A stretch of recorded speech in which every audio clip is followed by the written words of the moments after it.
हाय अस्सलाम वालेकुम, तमाम लोगों को मेरा सलाम। अच्छा, एक इशू जो पाकिस्तानी अवाम के साथ या इस पूरी एक इंडस्ट्री जिसको हम नेटवर्क मार्केटिंग कहते हैं उसके साथ दरपेश है। रिसेंटली कुछ अर्सा हुआ है, करीबन साल के करीब टाइम हुआ है कि एक कंपनी जिसने करीबन 157 अरब रुपए का जो है वो स्कैम किया पाकिस्तान में, और उस कंपनी में ज्वाइन होने वाले लोगों की तादाद बहुत ज़्यादा है। लेकिन तादाद के अलावा सबसे बड़ी बात यह है कि काफ़ी पढ़े लिखे लोग उसमें मौजूद हैं। मैं ये मानता हूँ कि पाकिस्तान में बेरोज़गारी बहुत ज़्यादा है, लेकिन एक बात आपको भी माननी पड़ेगी कि लालच भी अपने उरूजों पे है।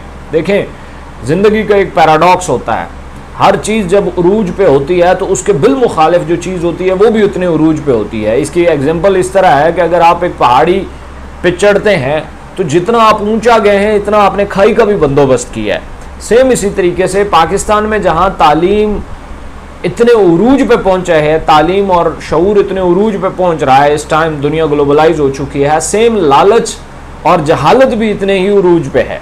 ठीक है, एक कंपनी जो पाकिस्तान में आती है और को डायमंड वायमंड या सोने वोने का बिजनेस करती है और फिर पाकिस्तानी अवाम को 157 अरब रुपए का चूना लगा के चली जाती है। यहाँ तक बात ठीक है, लोगों को समझ नहीं आता, या फर्स्ट टाइम एक ऐसी ग्लोरी दिखाई जाती है जो लोगों को नहीं समझ आती। लोग बेरोज़गारी ज़्यादा है तो लोग अपनी सेविंग को मज़ीद सिक्योर करते हैं और मज़ीद किसी इनकम का जो है वो सोर्स पैदा करने की कोशिश करते हैं और इस तरह के स्कैम का हिस्सा बन जाते हैं। यहाँ तक तो समझ आता है। लेकिन वही लोग जिन्होंने उस कंपनी को लीड किया पाकिस्तान में, वो एक और प्रोजेक्ट उठा के पाकिस्तान में लाते हैं फिर कुछ लोग उनके साथ खड़े हो जाते हैं, फिर उनके लिए इन्वेस्टमेंट इकट्ठी करना शुरू कर देते हैं। और जो पैसा देने वाले हैं वो ज़रा बराबर ये नहीं सोचते कि यार हम देख तो लें कि इसके पीछे खड़ा होने वाला शख्स कौन है। ऐसा कभी हुआ है कि एक भेड़िया जो है वो कभी आपके रेवड़ की हिफाजत करे? ये वही भेड़िए हैं भाई जिन्होंने पाकिस्तान में बहुत बड़े बड़े स्कैम किए हैं और फिर वो एक नए रूप में आ गए और आपके पैसों का वो जमानत दे रहे हैं। ये वो बात है करने वाली। एक प्रोजेक्ट पाकिस्तान में शुरू करते हैं, मेरे बहुत अच्छे दोस्त हैं, दोस्ती बहुत अच्छी है उनकी। बाद में वो इसके साथ क्या करते हैं, पाकिस्तान लोगों के साथ या उनके मामलात क्या हैं, या पैसा या लालच उनकी कैसे आंखें बंद करवा देती है, मुझे नहीं समझ आता। दोस्ती में वो बहुत अच्छे हैं। वो पाकिस्तान में एक प्रोजेक्ट लॉन्च करते हैं, वो स्कैम करता है, फिर दूसरा लाते हैं, वो भी स्कैम करता है, फिर तीसरा लाते हैं, वो भी स्कैम करता है, फिर चौथा ले आए हैं अभी रिसेंटली। मसला पता है क्या है? जब आप लोगों के सामने वो होते हैं या जब मैं उनकी प्रेजेंटेशन सुनता हूं जो वो लोगों को प्रेजेंट करते हैं, मुझे ऐसा लगता है कि ये मुस्लिम उम्मा के सबसे बड़े मसीहा हैं, क्योंकि वो हदीस शरीफ से शुरू करते हैं और कुरानी आयत पे ख़त्म करते हैं, बीच में सारा बिजनेस वो डिस्कस करते हुए निकलते हैं। तो ऐसा फील होता है जैसे ये मुस्लिम उम्मा के सबसे बड़े मसीहा हैं और सबसे बड़े उनके जो हैं इस टाइम उनके मसाइल हल करने वाले जो हैं वो बैठे हुए हैं। लेकिन जब वो हमारे साथ बात करते हैं, मेरे साथ या मेरी तरह इस फील्ड से ताल्लुक़ रखने वाले बेशुमार लोगों के साथ बात करते हैं, तो वो बड़ी एक स्ट्रेट फॉरवर्ड सी बात, वो भाई अपना काम बनता, भाड़ में जाए जनता, हमें क्या लेना देना। इवन हमें ऑफरें कराते हैं, आप आओ शामिल हो, जैसे ही थोड़ा सा आप देखो कि माहौल बन गया है अपने पैसे लो और निकल जाओ, ये हमें ऑफरें देते हैं। ठीक है, मुझे बताएं वो बंदा आपके पैसों का रखवाला कैसे हो सकता है? ये लोग पीछे आप इनकी जो जब ये आपस में बैठ के कोई कड़ाई शड़ाई खा रहे होते हैं ना, तस्वीरें बना रहे होते हैं और नेट पे लगा रहे होते हैं, उस टाइम इनकी कोई डिस्कशन सुनने वाला हो, यकीन जाने थूकने पे भी दिल नहीं करता। ठीक है, क्यों? ये कैसे मतलब पत्थर दिल ये लोग होते हैं और ये बड़ी मुश्किल से जो है, इनको आपके पैसों से कोई लेना देना नहीं है। आपने अब्बा जी की पेंशन इकट्ठी करके इनको पैसे दिए हैं, आपने अम्मा जी का जेवर बेचा है, आपने क्या किया है, अपने गुर्दा बेचा है, कोई मसला नहीं। इनको अपना कमीशन आना है और कुछ अरसे बाद इन्होंने, और ये इतने एक्सपर्ट होते हैं ना, आप इनको बातों में दलाल में हरा नहीं सकते। आप कभी इनके पीछे जाए ना इनको पकड़ने के लिए, और ये इतने कमाल के होते हैं, इनका दिमाग इतना तेज चलता है कि आपको अपनी बातों में झूठा साबित कर देंगे। इसलिए कुछ लोग ये समझते हैं कि हम उनसे एग्रीमेंट करके, उनसे बातें, उनकी रिकॉर्डिंग करके, उनकी वीडियोस बना के हम उन्हें फंसा लेंगे। बिल्कुल गलत बात है। वो नहीं फंसते हैं, उनका काम है, उनका डेली बेसिस का काम है। अब ये को बात करने वाला कि एक बंदा जो फर्ज किया मंडी में पिछले 50 साल से बिजनेस कर रहा है आड़त का, तो सौदेबाजी में मैं उससे कोई चूना लगा जाऊं जो इसको आज मंडी में आवे 2 दिन भी नहीं हुए, पॉसिबल ही नहीं है। तो इसलिए वो इस मंडी के बेताज बादशाह हैं, फ्रॉड करने के बेताज बादशाह हैं, आप उसका कुछ नहीं बिगाड़ सकते। इसलिए सिर्फ एक चीज से आप उनका बहुत कुछ बिगाड़ सकते हैं, वो ये है कि आप पैसा देना बंद कर दें, उनसे चलेगा ही नहीं, प्रोजेक्ट ही नहीं चलेगा। मैं बहुत सारे लोगों को जानता हूं, टॉप क्लास के वो मार्केटर थे, टॉप क्लास के, इस टाइम जीरो होके बैठे हैं। वजह यह है कि आप उन पर कोई एतमाद नहीं करता, ये रूप चेंज करके आते हैं।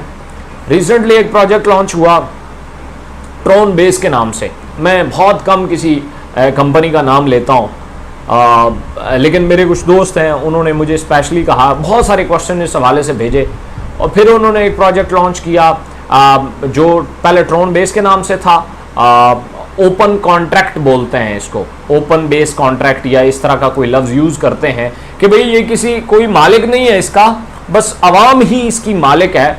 तो ये बेसिकली फ्रॉड की एक बहुत आला किस्म है, ठीक है, क्योंकि हर दफ़ा फ्रॉड करने के लिए नई प्रेजेंटेशन चाहिए होती है, कुछ ऐसे अल्फाज चाहिए होते हैं, कुछ ऐसा मवाद चाहिए होता है जो अगले बंदे की ज़हन में आसानी से समझ ना आए। इसलिए ये नए नए पैंतरे बदलते हैं, नई नई बातें, ऐसी बातें जो 10 घंटे एक बंदा बोलता रहेगा, आपको एक लफ्ज़ भी समझ नहीं आएगा, पर आपको ज़रबों तकसीमों से ये साबित कर देगा कि देखो आपको अरबों रुपए के आप मालिक हो गए हो, ठीक है। फिर एक प्रोजेक्ट वो बंद होता है, एक और नया लॉन्च होता है ट्रोन बेस प्रो के नाम से, वो भी ओपन कॉन्ट्रैक्ट होता है, वो भी चला जाता है, फिर एक नए नाम से लॉन्च होता है। ये ओपन कॉन्ट्रैक्ट की जितनी कहानी है, जितनी भी कोई आपको सुनाए, ये सब कहानी है, इसके पीछे कुछ नहीं है, बस एक नया पैंतरा है, एक नए अल्फाज हैं जिसके ऊपर बहुत सारे लोगों का नॉलेज नहीं है और इसलिए इनको जीरो किया जाता है। वो ओपन कॉन्ट्रैक्ट का आपको ऐसे प्रेजेंट करते हैं जैसे माशाल्लाह इसका कोई हदीस शरीफ में जिक्र आया हुआ है, इतनी ऑथेंटिक चीज है, इसकी ऑथेंटिसिटी के ऊपर आप बात नहीं कर सकते। तो आपको अगर इस तरह की कोई भी प्रेजेंटेशन होती है, मैं मना किसी को नहीं करता, मैं सिर्फ इतना कहता हूं कि बस इसको देख लें कि इससे पहले कहीं ओपन कॉन्ट्रैक्ट पाकिस्तान से तितर हो चुका है तो भाई बेशुमार हो चुके हैं, कोई एक की बात थोड़ी ना है, ठीक है। ये तो पैंतरा है नया, ये तो नई कहानी है, ठीक है। और जो इतने बड़े फाइनेंशियल एडवाइजर बने फिरते हैं, तो यकीन जाने उनके पास उनकी कोई चीज़ अपनी नहीं होती, अल्लाह माफ़ करे, सिर्फ इनको ज़ुबान का हीर फिर बहुत अच्छा आता है। मेरे दोस्त भी शायद ये वीडियोस देखें और मुझे फिर कहें कि यार ये बड़ा लानती आदमी है, हम इसके साथ डिस्कशन गपशप करते हैं और ये उठा के वीडियो बना देता है। लेकिन मेरा मकसद हरगिज़ ये नहीं है मैं किसी को टारगेट करूं, मेरा सिंपल सा मकसद ये है कि अगर फ़र्ज़ किया आपके पैसे, मुझे ये भी पता है ना बेरोज़गारी बहुत ज़्यादा है, अपॉर्चुनिटीज़ नहीं है, तो जब अपॉर्चुनिटीज़ नहीं है वहाँ पे लोगों को इन फ्रॉड में 2 चीज़ें इनका हथियार बनते हैं, और उन लोगों का भी 2 ही चीज़ें हथियार है। नंबर 1 आपकी लालच, नंबर 2 आपका खौफ भी उनका हथियार है, ठीक है। आप पे खौफ तारी कर देते हैं, भाई जी मसाइल बढ़ रहे हैं, कोरोना आ जाएगा, फिर ये हो जाएगा, फिर वो हो जाएगा, फिर इस तरह अपने खर्चे कहाँ से पूरे करेंगे। देखें अभी तक अल्लाह पूरा करता आया है ना, आगे भी कर लेगा, लालची होने की क्या ज़रूरत है, या इतना खौफज़दा होने की क्या ज़रूरत है। या फिर इसका दूसरा वो रुख अपनाते हैं, भाई आप पैसे लगाएं घर बैठ के कमाएं, और घर बैठ के भी कभी को बिजनेस आया है, कभी को बिजनेस हुआ है, कभी को पैसा हुआ है, जो अरबपति बन गया है वो ऑफिस जाके 8-10 घंटे काम करता है। आप लोगों को कहते हैं जी आप घर बैठे, हम इतना को अच्छा है तो उसे कहें पानी के 2 गिलास तो भर के दे मुझे, मैंने पानी पीना है, वो भरने के लिए तैयार नहीं है, आपको घर बैठ के पैसे कमा के देंगे। ये बिल्कुल जो बायस शऊर आदमी है, साहिब शऊर आदमी है, उसके दिमाग में ये बात कभी नहीं आती। इसलिए ये ओपन कॉन्ट्रैक्ट की जो नई कहानी शुरू हुई है, काइंडली इससे बचें। ऑलरेडी जो मैंने 2 नाम लिए हैं, आप इसको चेक कर लीजिएगा कि इसके साथ क्या गड़बड़ हुई है। तो अच्छा, यही लोगों को जब आप यही बात कहेंगे कि देखें ये ओपन कॉन्ट्रैक्ट में ये 2 बड़े फ्रॉड हुए हैं, वो फौरन आपको कोई नया पैंतरा बता देंगे कि जी उनका मसला ये था, ये जो है यहाँ हमने इस मसले को हल किया हुआ है। वो हल नहीं करोगे तो लोग क्या, लेकिन वो भी कोई मसला नहीं है, उसका भी कोई हल नहीं है, क्योंकि अगला जब प्रोजेक्ट लॉन्च होगा तो पिछला जो है उसमें कोई ना कोई प्रॉब्लम होगा, वो जो कि हल करके अगले में आए होंगे। वो एक ही मसला होगा कि पिछलों में इन्वेस्टमेंट देना लोगों ने बंद कर दी थी, अब हम आगे बढ़े हैं, नए कहानी बेचेंगे, नई इन्वेस्टमेंट उठाएंगे। इसलिए इन चीज़ों से बचें। आपको लगता है गवर्नमेंट या कोई इदारा इतना पावरफुल अभी तक नहीं हुआ कि वो इनको पकड़ सके, तो जब तक नहीं हुआ तो आप अपनी केयर तो करें। वो कहते हैं ना कि शहर में अगर सारा कीचड़ हो जाए ना तो कालीन नहीं बिछाते, शहर में जूते पहनते हैं। तो आप कम से कम जूतों का बंदोबस्त तो करें ना। जब तक गवर्नमेंट इस पे कोई स्टेप नहीं लेती, कोई एक्शन नहीं लेती, तो तब तक आप जो है अपने जूतों का इंतजाम करें। कम से कम ये ओपन कॉन्ट्रैक्ट, ये फाइनेंशियल एडवाइजर, ये जो बड़े प्यारे प्यारे अल्फाज हैं, पता नहीं कहाँ से घड़ के ले आते हैं, उनसे बचें। और कोई भी शख्स जो आपको इन्वेस्टमेंट का बोले स्ट्रेट फॉरवर्ड इनकार कर दे। कोई बंदा पाकिस्तान में इस टाइम 3-4 इदारे ऐसे हैं जो जिनके साथ सरमायाकारी की जा सकती है। नंबर 1 बैंक है, नंबर 2 इंश्योरेंस कंपनीज हैं, नंबर 3 म्यूचुअल नेशनल जो नेशनल सेविंग इंस्टीट्यूट्स हैं या स्कीम्स हैं, या इसके अलावा नॉन जो बैंकिंग इदारे हैं जो बेसिकली बैंक तो नहीं होते, एक इदारा होते हैं, जैसे इंश्योरेंस करते हैं या फाइनेंसिंग करते हैं, कार फाइनेंसिंग वगैरह। इनको सिर्फ पाकिस्तान में इजाज़त है फंड लेने की। तो ये तो सालाना 1-2% से ऊपर बढ़ते ही नहीं है। मंथली 1% भी दे दें बहुत बड़ी बात है, 1% से ऊपर जाते ही नहीं है। तो ये लोग एक महीने का 7-7, 8-8, 10-10% देते हैं, 30-30% देते हैं। सब झूठ है, हकीकत कुछ भी नहीं है, बस पैसे का एक रील फेरी हुई है। और आप लोगों को कैलकुलेशन 2+2 4 करके डिट्रैक्ट किया जाता है। सो अगर मेरी इस वीडियो से किसी भी भाई जिनका ताल्लुक इसके किसी भी तरह के सिस्टम से हो तो मैं उनसे माजरत चाहता हूँ। मेरा रियली हरगिज़ ये मकसद नहीं है कि मैं किसी कुछ लोगों को टारगेट करूँ और मैं अपने नंबर बनाऊँ।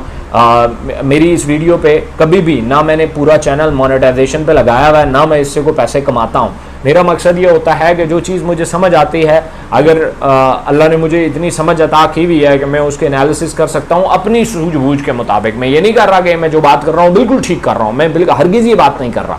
हो सकता है मैं गलत हूँ, लेकिन जो कुछ मुझे समझ आता है वो मैं आके रिकॉर्ड करके वीडियो डाल देता हूँ। बाकी मेरा किसी से कोई ज़ाती दुश्मनी नहीं है। मेरा हो सकता है मेरी बातों से कुछ लोगों की वाकई एक अपॉर्चुनिटी हाथ से निकल जाए, तो मैं माजरत चाहता हूँ। जब भी किसी चीज़ को देखें अपना दिमाग लाजमी इस्तेमाल करें, तो हो सकता है आप किसी बड़े स्कैम या बड़े फ्रॉड या पैसे के नुकसान से बच जाएं। So thank you so much. Video अच्छी लगे लाइक कीजिएगा।